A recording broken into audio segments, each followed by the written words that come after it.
बिस्मिल्लाहिर्रहमानिर्रहीम। इत्तेशाम अली अब्बासी और मुल्क में जो है इंतखाबी अमल हुआ है, उस अमल के बाद पूरा पाकिस्तान जो है सरापा एहतजाज है। उसकी वजह क्या है?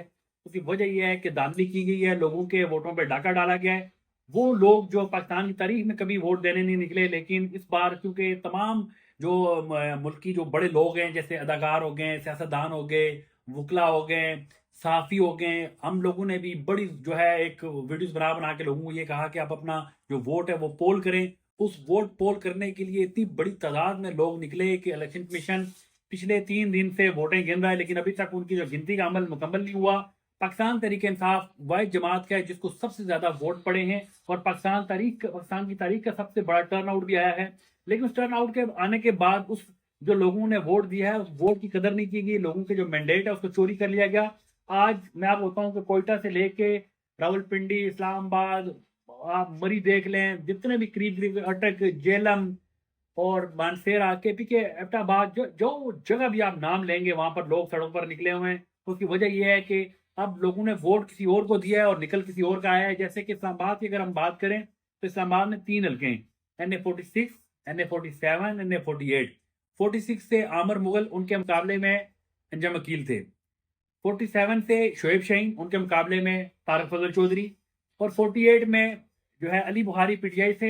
और जो उनके मुखालिफ उम्मीदवार हैं वो नून लीग और आईपीपी और बहुत सारी जमातों के एक मुश्तरका उम्मीदवार थे, क्योंकि नून लीग ने यहाँ पर वकार मुमताज, जो कि नून लीग का एक वर्कर था और हमेशा मियां नवाज शरीफ जब भी यहाँ पर आए तो उस शख्स बड़ी रैलियां लेके आया, और उसने नून लीग के लिए हमेशा वो साथ खड़ा रहा है, लेकिन उसको टिकट नहीं दिया। उसका टिकट लेके राजा खुरम को, वो नून लीग के माइज याफ्ता थे उम्मीदवार। और अब जो हुआ इस तरह के, हम क्योंकि इलेक्शन वाले दिन इस्लामाबाद में रहते हो, इस्लामाबाद को ही कवर कर रहे थे। पूरा दिन हम देखते रहे, मुख्तलिफ जगहों पर हमने विजिट किए हैं। वहाँ पर जो इंटरनेशनल जो मुबसरीन है, मीडिया के लोग हैं, वो भी थे हमारे साथ, वो भी विजिट करते रहे। तो वहाँ से कैंप से बड़ी चीज़ें सामने आ गई थी कि हमने देखा कि नून लीग के और पीपल्स पार्टी, जमात इस्लामी, तमाम जमातों के कैंप खाली थे। वाहिद पीटीआई थी जिनके कैंप खचाखच भरे हुए थे। लोगों ने बढ़ चढ़ के वोट दिया। बल्कि F7 की मैं अगर बात करूं तो वहां पे सुबह 7 बजे एक बड़ी लंबी लाइन लगी थी। उन लोगों को मैंने भी कहा कि अभी वोटिंग का अमल जो है उसमें बड़ा टाइम लगेगा, लेकिन उनका ये कहना था कि हम खड़े रहेंगे, वोट पोल करेंगे, जब तक वोट नहीं पोल होगा हम यहाँ से जाएंगे नहीं। तो इतनी जो है क्योंकि पोल सेक्टर है, ये लोग वोट नहीं देते। सामने अगर पोलिंग स्टेशन हो या गुजर भी जाएंगे, किसी रैली, किसी जलसे जुलूस का हिस्सा नहीं बनते, लेकिन उसके बावजूद इन लोगों ने वोट दिया। उन सबके जो वोट उन्होंने दिए थे हुआ इस तरह से कि शाम तक, जैसे रिजल्ट रात 12 बजे तक आते रहे, 12 बजे तक आमर मुगल जो है वो 43,000 की लीड से आगे जा रहे थे, शोएब शाहीन 50,000 की लीड से आगे जा रहे थे, और अली बुखारी तकरीबन 52,000 की लीड से आगे जा रहे थे। और अचानक रात को 12 बजे के बाद जो है पता चला कि तमाम जो तीनों उम्मीदवार जो है, पहले अमर मुगल को हराया गया, उसके बाद अली बुखारी का जो रिजल्ट आया उसको हराया गया, और उसके बाद शोएब शाहीन को, तीनों उम्मीदवारों को हरा दिया गया। और तीनों उम्मीदवार जो है पाकिस्तान तहरीक इंसाफ के उम्मीदवार हैं। अगले दिन जो है इन लोगों ने जब देखा कि ये सुबह उठे तो इनको पता चला ये तो हार गए, लेकिन पाकिस्तान तहरीक इंसाफ जो पिछली बार गलती कर बैठी थी, फॉर्म 45 उनके पास नहीं था। इस बार उन्होंने वो गलती नहीं की। तमाम जो पोलिंग एजेंट हैं उन्होंने फॉर्म 45 लिए, तमाम जो रिजल्ट है कंपाइल करके उसमें आरओ के सिग्नेचर स्टैम्प सारी लेके उसके बाद वो लोग निकले, और वो जो फॉर्म है वो फॉर्म उन्होंने संभाल के रखे हुए थे। अब ये हुआ कि इन्होंने जब ये धांधली की, मैं आपको बताऊं जितने भी मुखालिफ उम्मीदवार इस वक्त पीटीआई के इस्लामाबाद के, उनके एक बंदे के पास भी फॉर्म 45 नहीं है, लेकिन इनके पास फॉर्म 45 है। हुआ ये कि जो यहाँ की इंतजामिया है, खास करके ब्यूरोक्रेसी ने, पूरे पाकिस्तान में जो धांधली में सबसे पहला नंबर जो है वो ब्यूरोक्रेसी का आया है। सीएसएस अफसर हमेशा बनता है बड़ी मेहनत करके, पढ़ के सारा, वो अपने माँ बाप, अपने कौम के लिए फख्र होता है, लेकिन सीएसएस अफसर यहाँ पर जो है वो गुंडे बने हुए हैं, और वो लोगों के जो मैंडेट है उसको चोरी कर रहे हैं, अलाकार बने हुए हैं। मैट्रिक फेल जो लोग उम्मीदवार जो आगे और आगे इलेक्शन लड़ना शुरू हो जाते हैं, जिनके थानों में FIR, मर्डर की FIR, और ऐसे 2 नंबर लोगों को सपोर्ट कौन कर रहा है? जो बंदा सीएसएस करके बैठा हुआ है। लेकिन ये खैर उनका अपना कंडक्ट है, उन्होंने जो हलफ उठाया उस हलफ की वो खिलाफ वर्जी कर रहे हैं, लेकिन वो जवाब दुनिया में भी देंगे, अल्लाह को भी देंगे। सामने जो चीज़ अभी नजर आ रही है वो है धांधली। धांधली की गई है, पूरी दुनिया ने देखा। तमाम नेशनल इंटरनेशनल मीडिया, वो चैनल जो हमेशा नून लीग को मुशर्रफ वक्त में सपोर्ट करते रहे, हामिद मीर जैसे लोग जो हमेशा उनके लिए खड़े रहे, आज वो भी कह रहे हैं कि यार अबसार आलम जैसा बंदा, वो भी कह रहा है कि नून लीग हार गई है और उनको आवाम के मैंडेट का ख्याल रखना चाहिए। गरीदा फारूकी जो कि हर मामले में पेश रही हैं, तरीके इंसाफ के वर्कर के साथ सोशल मीडिया पे आके जंग लड़ती रही हैं, आज वो भी कह रही हैं कि तरीके इंसाफ के लोगों को वोट पड़ा है, इनके मैंडेट का आप एहतराम करें। लेकिन नून लीग उसका एहतराम नहीं कर रही। इदारे जो है जानबूझकर मियां नवाज शरीफ को आगे लाना चाह रहे हैं, लेकिन मियां नवाज शरीफ एक किसी पार्टी के उम्मीदवार होके पूरे मुल्क पे वो कब्जा नहीं कर सकते, ना पूरे मुल्क जो है उनको इजाजत देगा, क्योंकि ये कौम है, इस कौम ने फैसला करना है कि अगर इमरान खान को लाएंगे तो इमरान खान आएगा, मियाँ साहब को लाएंगे तो मियाँ साहब को आएंगे। इस वक्त जो सारी सूरत हाल है पूरे पाकिस्तान से, जो रिजल्ट जिसको इंटरनेशनल मीडिया ने भी रिपोर्ट किया उसके मुताबिक पाकिस्तान तहरीक इंसाफ 170 की प्लस सीटें लेके बैठी हुई है, लेकिन उनकी सीटें कम की जा रही हैं, वारदातें डाली जा रही हैं इलेक्शन कमीशन के अंदर।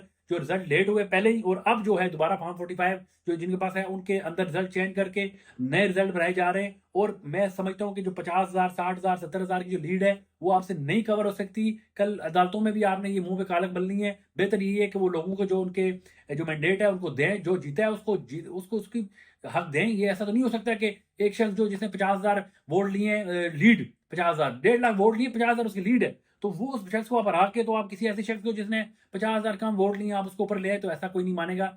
आप किसी किस्म का क्रैकडाउन कोई लोग नहीं मानते, किसी किस्म की 2 नंबर FIR, किसी किस्म के 2 नंबर वाक़े को नहीं मानते। आपने 9 मई के वाक़यात बनाए कि पाकिस्तान तहरीक इंसाफ वाले जो लोग हैं वो ऐसे इदारों में घुस गए जहाँ के सामने से भी कोई नहीं गुजर सकता। आज वो तहरीक इंसाफ पूरे पाकिस्तान में सबसे ज्यादा पावर में है, लेकिन वो RO के दफ्तर में नहीं घुस सकते। तो ऐसा नहीं है, ना कोई अंधा है, ना ये 70 की दहाई है कि आप जोर जबरदस्ती ठोंस ठोंस करके तो कुछ भी कर लेंगे, ये लोग नहीं मानने वाले। बेहतर यही है कि इस मुल्क को पुरअमन रहने दें, इस मुल्क के जो लोगों का उनका ख्याल रखें। हमारा मुल्क जो है पहले ही बड़ी नाजुक सूरत से गुजर रहा है। आने वाली जो हुकूमत है उसको 30 अरब डॉलर की किस्त देनी है 1 साल के अंदर, वो 30 अरब डॉलर उन्होंने लोगों के अंदर से निकालना है। ये सारी महंगाई, ये तूफान जब आएगा ये लोग वैसे ही भलक जाएंगे, और ऊपर से आप जो इस तरह के हरकतें कर रहे हैं और लोगों के अंदर जो अग्रेशन है, वो अग्रेशन पहले लोगों ने ठप्पे पे निकाला, अब दोबारा से अगर आप कर रहे हैं तो लोग फिर से इसका कोई रिजल्ट आएगा जो कि मुल्क के लिए नुकसानदेह होगा।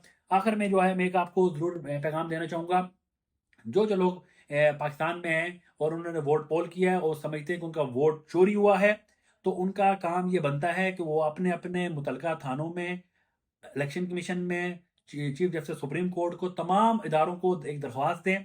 उस दरख्वास्त का आप उसकी एक तस्वीर बनाएं और सोशल मीडिया पे लगाएं कि मेरा ये हल्का है, मैं इस हल्के से हूँ, मैंने फलाने पोलिंग स्टेशन पे फलाने उम्मीदवार को वोट दिया है, और चाहे वो आपने नून लीग को दिया है, पीपल्स पार्टी को दिया है, तरीके साहब को दिया है, ये आपका हक है, आपने फैसला करना है। लेकिन आप वो लगाएं उसका स्क्रीनशॉट और लगा के आप बताएं कि आपने इसको वोट पोल किया है। फिर आप जब देखेंगे जैसे G6 में यहाँ पे जब 8 से 10 हज़ार लोग हैं, ये सारे लोग जब एप्लीकेशन देंगे, 8-10 हज़ार एप्लीकेशन जाएगी, 8-10 हज़ार का लोग सोशल मीडिया पे लगाएंगे, तो पता चल जाएगा यहाँ से कौन जीता है। आप इस तरह भी फैसला कर सकते हैं, बजाय आप सड़कों में निकले, एहतजाज करें, इंतशार का हिस्सा बने। बेहतर यही है कि आप पुरअमन रहें, पुरअमन रह के कानूनी जंग लड़े। कानूनी जंग आपने पहले भी जीती है, अब भी जीत जाएंगे, लेकिन आप किसी भी ऐसे वाक़े का हिस्सा ना बने जैसे 9 मई का वाक़या बना के और फिर जो है पाकिस्तान तहरीक इंसाफ पर उनको जाली केसों में अंदर डाला गया। आपने बड़े एहतियात से चलना है और बड़ी एहतियात से आपने सारा ये काम करना है। ये मुल्क आपका है, फैसला भी आपने करना है, लेकिन पुरअमन तरीके से। अगली वीडियो में आपको मजीद अपडेट करेंगे, तब तक के लिए अल्लाह हाफ़िज़।